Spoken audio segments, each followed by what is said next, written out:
Did you know that the vast majority of players lose their games, and not because of their skill level, but by making the same fatal mistake over and over again?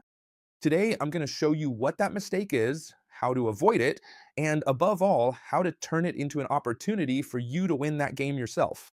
And the best part, do you know how I'm going to do it? Well, I'm not going to explain an example you don't know at all, but I'm going to do it with an example of my own from a game I played recently in a tournament. So I'll be able to explain it to you firsthand.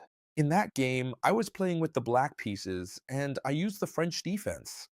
The good thing about using my own example is that no one knows better than I do what I thought in that game, not even Magnus Carlsen. So I played the French defense, and my opponent played the exchange variation against me.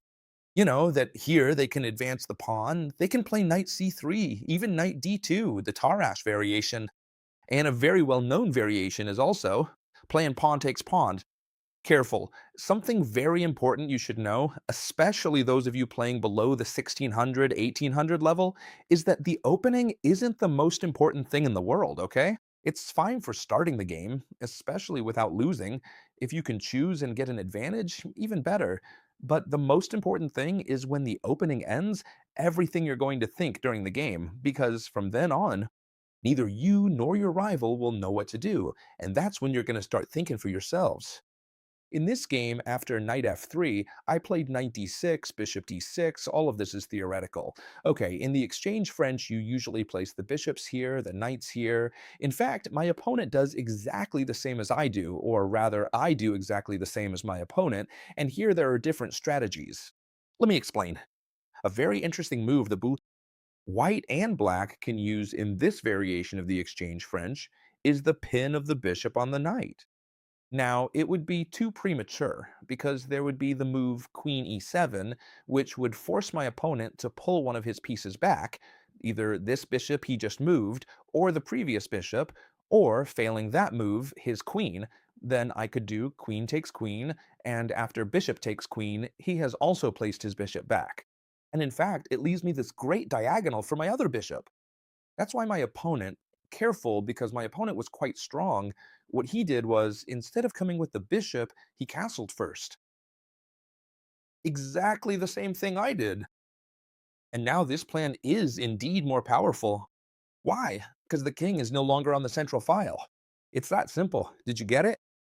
Very well. So here I thought, look, I'll castle, and if my opponent plays Bishop g5, I'm going to do the same, bishop g4. And if he plays another one, for example, rook 1, what I'm going to do is play h6, an important prophylaxis move, so that my opponent doesn't come with the bishop here. So my opponent decides to go for this typical plan, and I say, well, I'll do it too, okay.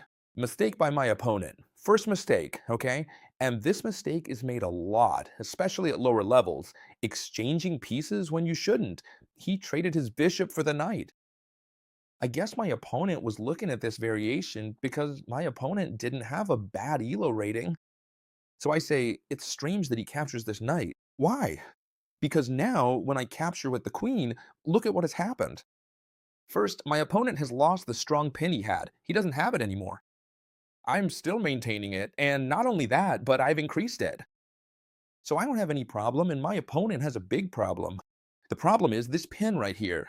My bishop is still aiming very well, and now I've also brought in the queen. And not only that, but I also have the bishop pair. What does the bishop pair mean? Having both bishops?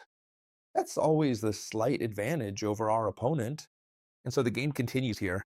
What am I threatening now? If my opponent decides to play, for example, c3, improving his pawn structure, what am I going to do? Bishop takes f3, queen takes f3, queen takes f3, g takes f3, so that the opponent's pawn structure would be completely damaged. That's why here, very wisely, my opponent plays knight from b to d2, thus reinforcing this knight on f3, which is the truly threatened piece at this point. There were many moves here. c6, knight b d7, rook 8. Surely there isn't one better than the other, but I opted for this one, knight c6. Normally, when we have the double queen pawn, be careful with this because all these lessons I give you, in the middle of a single lesson, I'm sure you learn 10, 15, 20 things.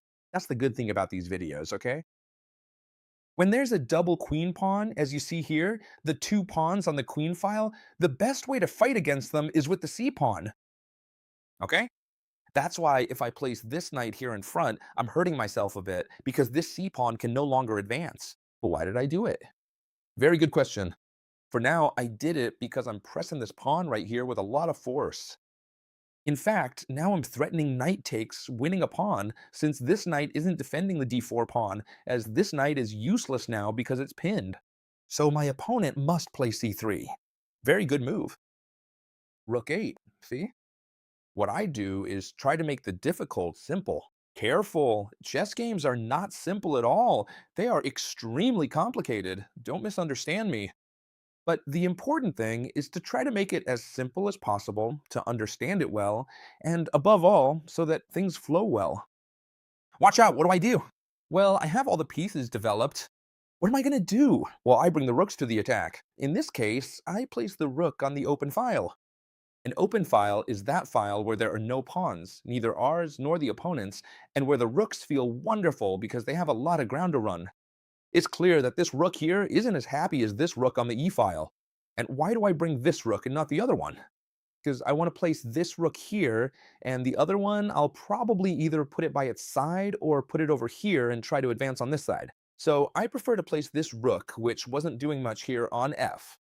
The opponent plays queen c2, a move that's totally good, because first, it gets out of the pin, so it's helping its knight. Now that it's gone, this knight can move without losing the queen. And besides, it's threatening me with a battery. This bishop and queen battery is threatening this h7 point. How should I defend it?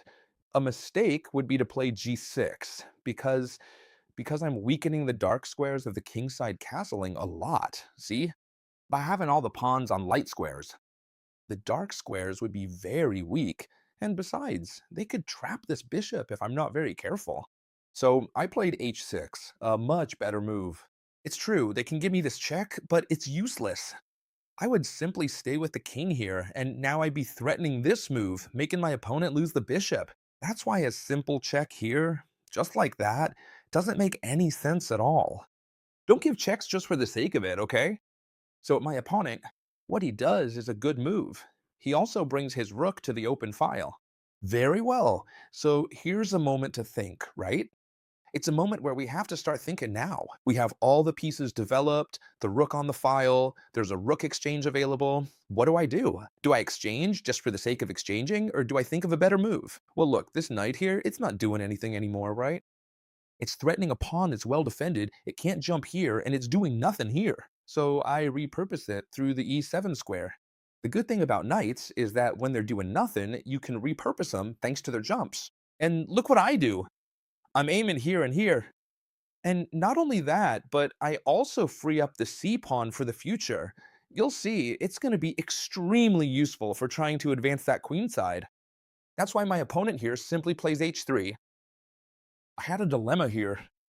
I was thinking a lot about going back, but in the end, what I did was stay around here. Why? To see if I provoke my opponent into playing g4 and weakening his king side a little bit.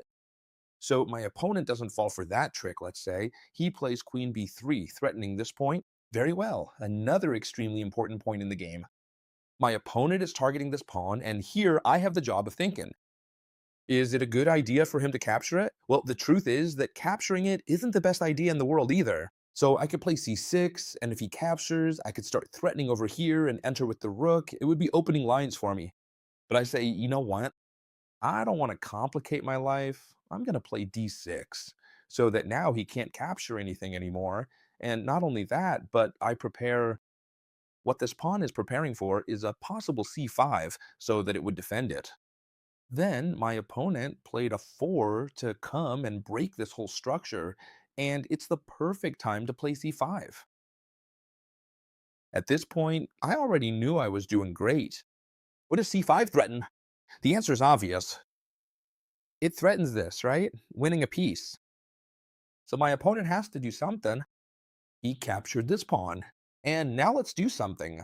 Try to think for yourselves what's better, taking with the bishop or taking with the pawn. The answer, which I'm going to tell you right now, is taking with the pawn. With the pawn. Because look, if you take with the bishop, first of all, you leave an isolated pawn. What is an isolated pawn? A pawn that has no partners on its sides? It's completely alone. And in an endgame, it can be a weakness. Besides, if I take with the pawn, look at these two strong pawns I have here in the center of the board. I'm looking to threaten to win a piece again. And not only that, but now these two pawns are working together. These are called hanging pawns. And look at the way I applied pressure in the game. My opponent has to move a piece to avoid losing it. So I do the following. Watch out. This is called playing with initiative, and you're going to love it. Playing with initiative is always good. Watch. First, how do I start? C5. Look, chess teacher, you threaten the piece, but he can move it. Yes, but he moves it, and I did it on purpose. So this bishop retreats, and now I can continue with this initiative. Bishop g6, threatening the queen. A queen that has to move. Do you see what I'm doing? Look at my opponent. Here, locked up at home, poor guy, unable to do anything. And I continue with the initiative. Rook 8. Do you see how important it was to place this rook and not the other one? Now I have the rook on the b8 file available to attack this weak point, which he has trouble defending. He can't advance the pawn because he loses the c-pawn to the queen. So what did he have to do? Come and defend with the queen. And this position is wonderful for me. Don't worry. Now I'm going to make a mistake myself. I'm going to show it to you now. And why do I show you a game where I make a mistake myself? Well, precisely so that you don't make it and you manage to win more games. That's obvious, right? If already how do you say this? Look, very important, if you lose games, they always tell you, well, when you lose, you'll be able to learn from your defeat. That's true. But if you can learn from mine, much better, right? That way you don't have to lose anymore. Well, in this case, I improved my pieces, knight c6. You're going to see how important this game will be. And my opponent plays bishop d9. Critical moment. Stop the video if you want and think about what the best move in the position will be. It's an exercise that, if you do it, it will be very good for your training. If not, don't worry, I'm going to tell you the answer. Look, and we're also going to practice calculation a bit because I'll say it without moving the pieces, all right? The idea is that I have a very good move here, which is the one I played. Bishop e3. This bishop threatens a rook that can't move, so if he puts the bishop in between, I'll just capture it. It's free, you see, because I have a bishop and a rook, and he just defends it with a rook. So bishop d3 only has one move to try not to lose that rook, which is rook takes rook, and when I capture, see? He already has the open space to place his rook around here. But what's the problem? That then I play rook takes rook, and this knight has to go back, and he'll have his pieces very far back. I'll show you. Bishop, to avoid losing this rook, the only thing they can do is exchange. Now I exchange. All this is forced. That's why I calculated it at first, because all this is forced. I mean, they have no other choice. Now, to not lose the rook, the only move is to bring the rook here. And indeed, I exchange the rook. So that now, look at how his pieces are, back here behind everything, right? Here, I had a very good move, which I was considering for a while, which was bishop h2 check, sacrificing the bishop because if they capture, then queen e5 check would come.